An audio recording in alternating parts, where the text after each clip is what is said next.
Bismillahirrahmanirrahim. Assalamualaikum warahmatullahi wabarakatuh. Perkenalkan, kami dari kelompok 3 Sejarah Pemikiran Ekonomi kelas IA.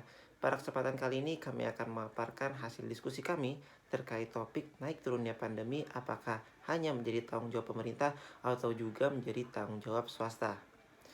Pertama, perkenalkan, saya Haikal Abdul Adil Syahbandi dengan NIM 20502050011036. Halo, nama saya Muhammad Fajri dengan NIM 2050205011111019. Perkenalkan, nama saya Rifa Akil Adifa, anggota kelompok 3, mata kuliah Sejarah Pemikiran Ekonomi dengan NIM 2050250711032. Baik, perkenalkan, nama saya Andika Raffi Senggoro, anggota kelompok 3 mata kuliah Sejarah Pemikiran Ekonomi dengan NIM 205025011111007. Baiklah, selanjutnya kita masuk pada latar belakang pembahasan, dan mengenai latar belakang pembahasan ini akan disampaikan oleh saya sendiri. Nah, jadi kita membahas mengenai pandemi nih. Kasus pertama COVID-19 di Indonesia terjadi di Kota Depok pada tanggal 2 Maret 2020. Di sana terjadi kasus pertama COVID-19 dan merupakan awal permulaan adanya pandemi COVID-19 di Indonesia ini. Kemudian beberapa waktu, kasus COVID-19 di Depok semakin meningkat hingga ke daerah-daerah sekitarnya, sehingga kondisi kota tersebut jadi lebih tidak karuan, di mana dari segi ekonomi dan segi kesehatan sosialnya mulai menurun. Kemudian dilanjut lagi, Indonesia mengalami tingkat tertinggi pandemi pada bulan Juli 2021 sebanyak 56.757 kasus yang tercatat. Akan tetapi, COVID-19 ini terkontrol dengan seiring berjalan waktu dengan banyak kebijakan-kebijakan yang diberikan oleh pemerintah untuk mempertahankan Indonesia dari pandemi, seperti pembatasan sosial berskala besar atau bisa disebut PSBB, pembentukan Komite Penanganan COVID-19, dan pemulihan ekonomi nasional. Di mana kebijakan ini membawa kita terus bertahan dalam kondisi pandemi ini. Selain itu, kontribusi pihak swasta yang selalu memberikan kontribusi terbaik untuk kondisi Indonesia yang lebih baik, sehingga pada masa sekarang kondisi COVID-19 sudah mulai terkendali. Kemudian lanjut pada pembahasan permasalahan yang muncul terkait pandemi COVID-19. Nah, kan pandemi ini merupakan bencana nasional. Tak hanya nasional, bahkan dampaknya sampai pada internasional, yang dimana tak hanya negara kita yang mengalami keresahan, tetapi bahkan seluruh dunia pun juga mengalami keresahan yang diakibatkan oleh pandemi ini. Lalu bagaimana dengan situasi yang dialami dalam negara kita? Kondisi di negara kita sama buruknya seperti negara-negara lainnya, di mana negara kita juga mengalami permasalahan kesehatan, ekonomi, sosial, dan sebagainya. Di mana permasalahan ini merupakan sebuah penurunan terkait dengan kesejahteraan yang tercantum pada Pancasila. Kita coba ambil dari salah satu permasalahan yang baru saja disebutkan, yaitu pada bidang ekonomi, di mana pada pandemi ini pertumbuhan ekonomi kita melaju negatif, meningkatnya kemiskinan dan pengangguran. Hal ini merupakan efek dari pandemi COVID-19. Lalu siapakah atau dari pihak manakah yang harus bertanggung jawab atas pandemi di tanah air tercinta kita? Kita lanjut pada bagian pembahasan berikutnya. Sudah menjadi kewajiban pemerintah dalam mengatur dan menangani segala urusan tentang negara dan masyarakatnya, termasuk pandemi COVID-19. Lalu bagaimana peran masyarakat dan swasta dalam pandemi COVID-19? Kali ini saya akan menjelaskan terkait data dan fakta yang telah dilakukan oleh pemerintah dan juga swasta selama COVID-19 berlangsung.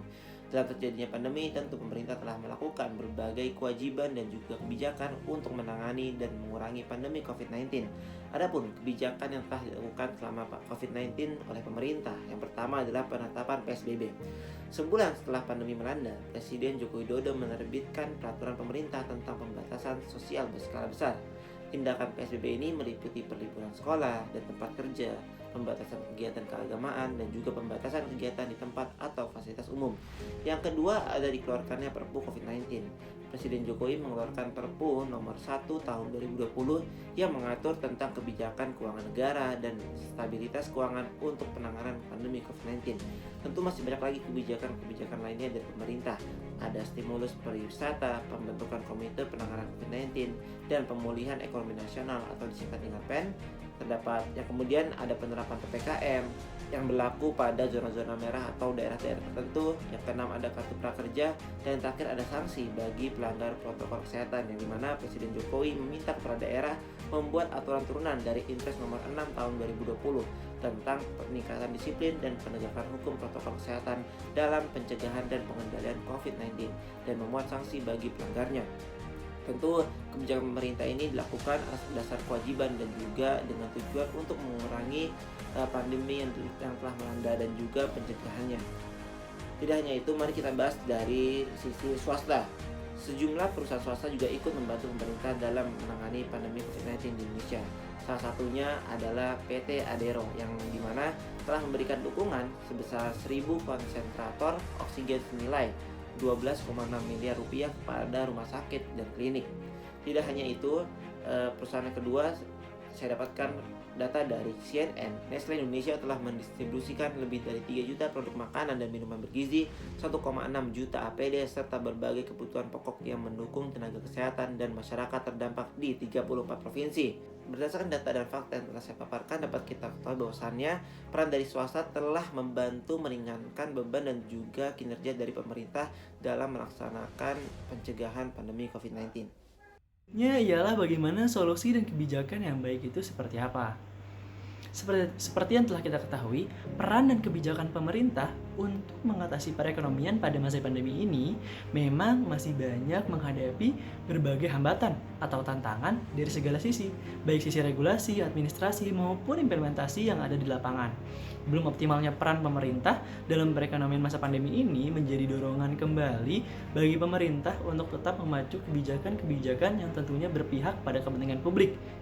Namun demikian, mengingat setiap kebijakan yang dilakukan baik itu stimulus fiskal dan sampai saat ini kita kenal dengan Program Pemulihan Ekonomi Nasional atau PEN, diharapkan mampu menciptakan solusi dengan realisasi yang nyata dalam menyediakan public goods yang bermanfaat bagi masyarakat. Adapun urgensi pemerintah dalam percepatan program pemulihan ekonomi nasional ini adalah sebagai bentuk pencegahan agar laju pertumbuhan ekonomi negara tidak terus terkoreksi lebih dalam, sehingga sasaran akhir untuk tetap meningkatkan kesejahteraan masyarakat dapat dilaksanakan dengan baik.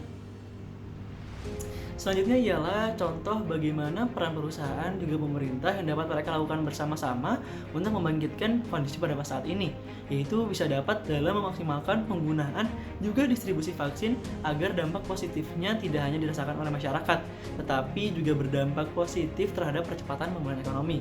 Karena penanggulangan penyebaran virus COVID-19 dan pemulihan ekonomi merupakan tugas bersama antara pemerintah, perusahaan, juga masyarakat. Karena tanpa kolaborasi serta komunikasi dua arah ini, segala usaha untuk menanggulangi dampak pandemi COVID-19 tidak akan maksimal. Dalam kasus seperti pandemi COVID-19 yang sudah terjadi sekitar 3 tahun yang lalu, pemerintah sudah pasti memiliki kewajiban dalam penanganan serta perlindungan terhadap masyarakatnya. Upaya dilakukan sedemikian rupa sehingga dapat meminimalisir masyarakat yang terkena dampak dari COVID-19 ini. Namun, tidak hanya pemerintah saja yang ikut serta dalam bertanggung jawab atas masalah pandemi ini. Kerjasama dengan pihak swasta dan masyarakat juga sangat dibutuhkan, seperti bantuan pasokan oksigen dan alat-alat medis lainnya ke rumah sakit dan klinik. Tentunya bantuan ini bernilai sangat besar dalam upaya membantu pemerintah dalam menyelesaikan masalah pandemi COVID-19. Bantuan lainnya juga dapat kita temukan seperti distribusi dan pemberian vaksin dosis baik dari 1, 2, dan 3 secara massal kepada seluruh masyarakat Indonesia.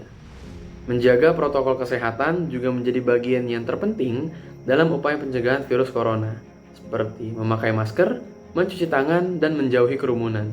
Kita sebagai masyarakat harus menaati segala aturan yang diberlakukan dalam upaya pencegahan virus corona. Karena kalau bukan kita, siapa lagi?